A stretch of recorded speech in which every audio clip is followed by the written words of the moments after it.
So this is a 1992 Camry with the original AM radio that doesn't seem to work here in the US at all.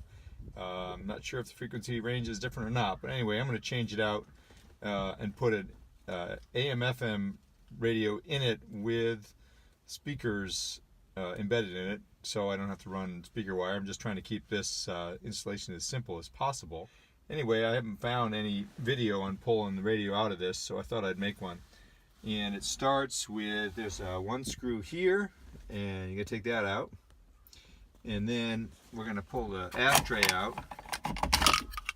So once you take that holder for the ashtray out, there's just a bracket that comes out here, and that's what's supporting this piece of plastic. So this is, you'll see that this is all removable unit there, but there's one screw under here in this corner that's holding it down, and see if I can get a, there it is right there. So you're gonna, a little bit of a contortionist to get under and get that screw out.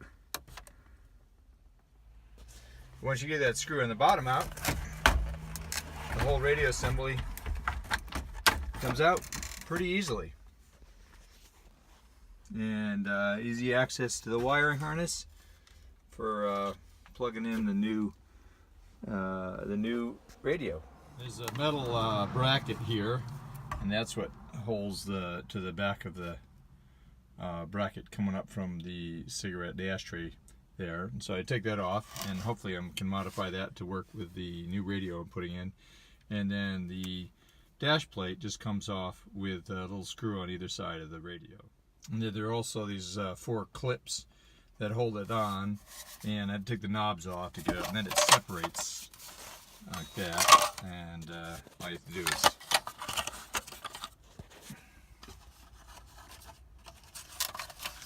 turn the front of the radio here, slide it through.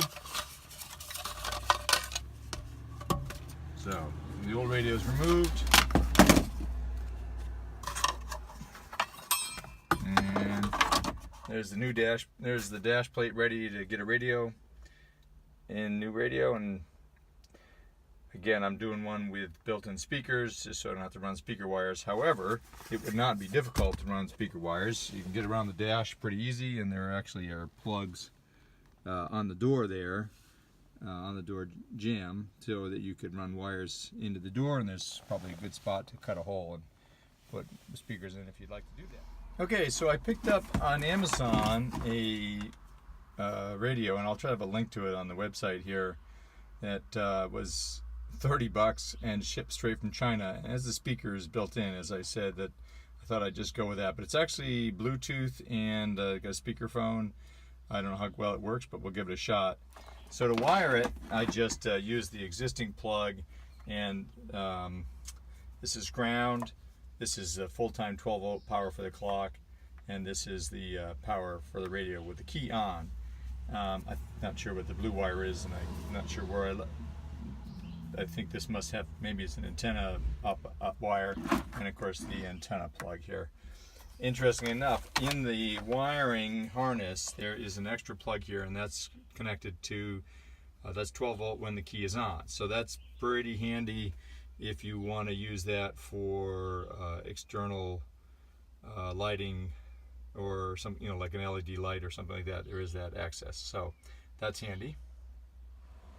I connected the radio with the MP3 USB cable, and it switched to USB, but it wouldn't seem to play iTunes off my iPhone. However, the Bluetooth connected just fine and plays the tunes, and I'll put it back on radio here because it's not playing because of the video. 71 a barrel in New radio York.